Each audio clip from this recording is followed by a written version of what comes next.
ഇസ്രായേലിൽ നിന്ന് കിട്ടിയ കുറച്ച് സാധനങ്ങളാണ് കാണിക്കുന്നത്. ഇത് പൈൻമരത്തിൻ്റെ ഇലയാണ്. അതുപോലെ തന്നെ ഇത് പൈൻമരത്തിൻ്റെ ഫ്ലവറാണ്. ഇത് വെള്ളത്തിലിട്ട് കഴിഞ്ഞാൽ ഒരു കോൺ ഷേപ്പിൽ ഇത് ചുരുങ്ങും.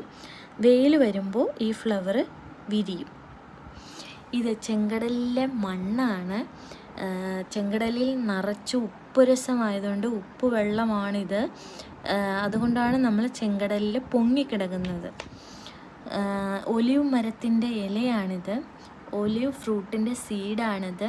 ഇത് ഉപയോഗിച്ച് കൊന്തമാലയൊക്കെ ഉണ്ടാക്കാറുണ്ട്. ഇത് ജെം സ്റ്റോൺ ആണ്. ഇത് ഈജിപ്തിലെ പിരമിഡാണ്. ഇത് അവിടെ നിന്ന് കിട്ടിയ olive oil, holy water, holy soil. Okay, ഇത് യേശു കാനായിലെ കല്യാണത്തിന് പച്ചവെള്ളത്തെ വീഞ്ഞാക്കി എന്ന് പറഞ്ഞില്ലേ, ആ വീഞ്ഞാണിത്. അപ്പോൾ